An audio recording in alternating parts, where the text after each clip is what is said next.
me enloquezcan, no me enloquezcan. Estamos acá en nuestra mesa con Rosario y con nuestro invitado Federico Comesaña, que de lo que sabe es de economía y nos va a desasnar.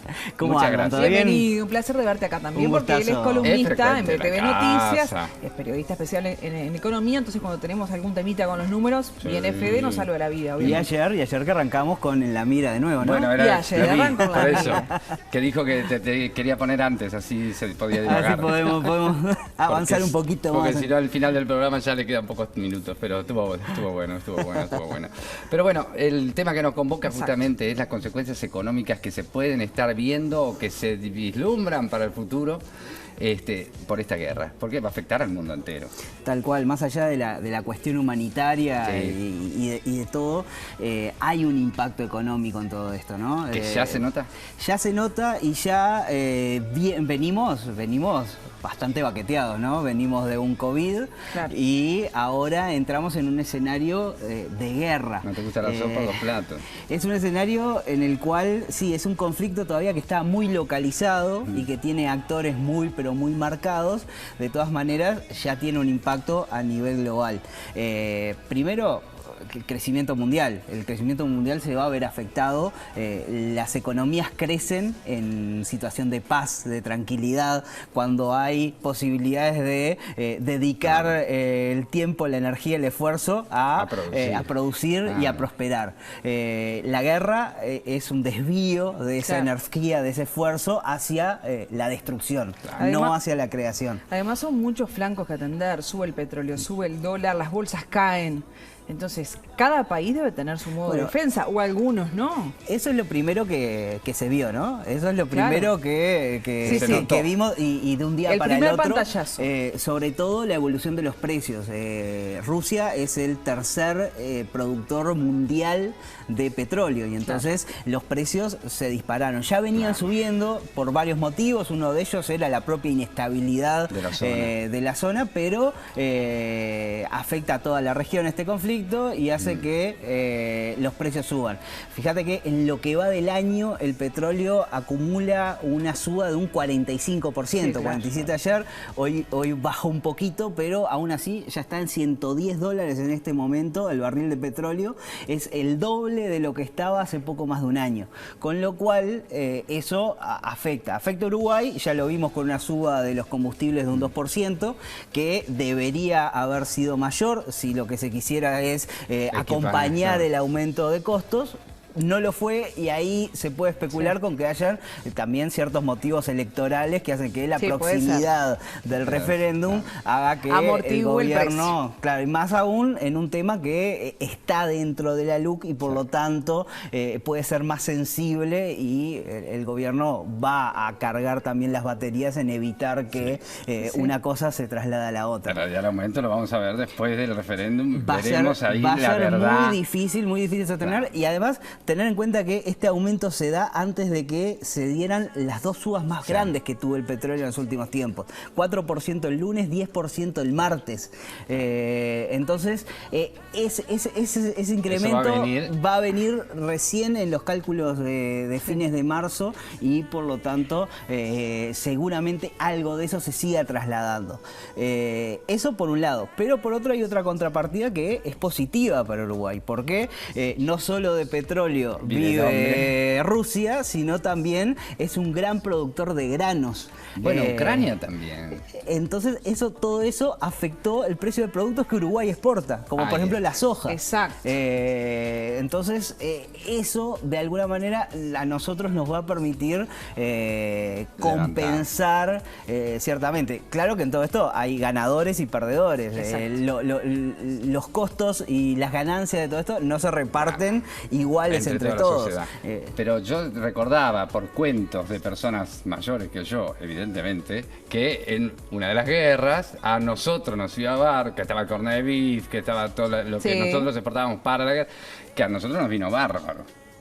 Sí. No digo que este sea el caso, pero... Sí, hay que ver también, de cómo todo esto termina desencadenándose.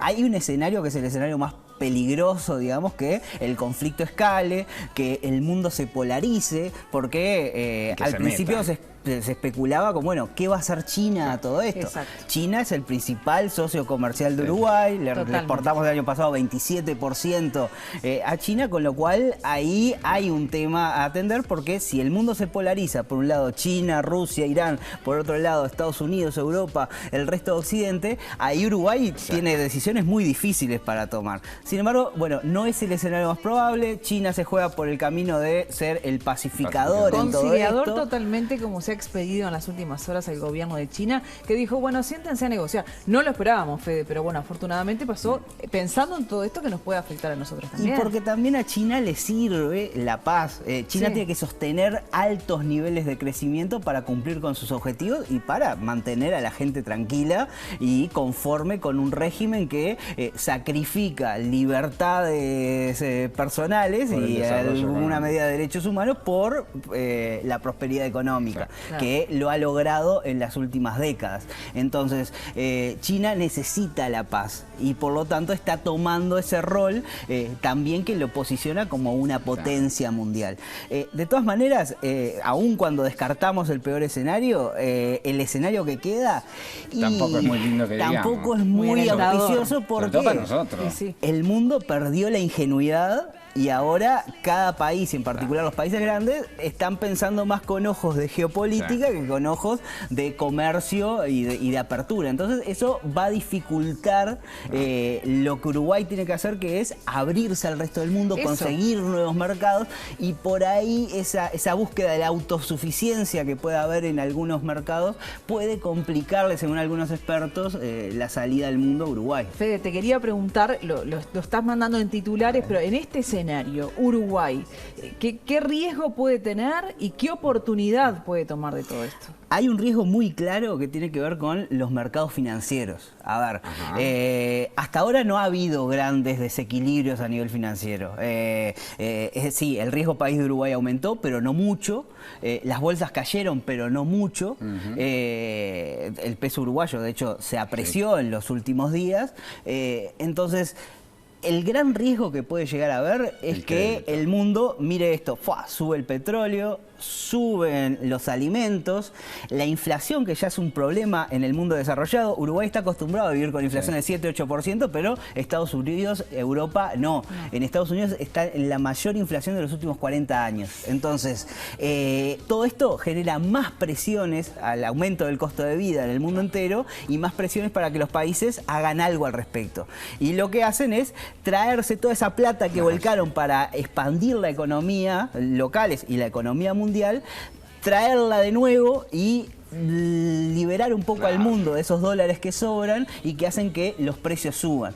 Eso hace que para Uruguay sea más caro financiar el déficit fiscal que tiene. O sea, necesitamos emitir deuda constantemente. Bueno, si hay menos plata en circulación en el mundo, puede hacer que el costo de esa deuda aumente y Uruguay se le complique un poco por ese lado. O sea, los intereses.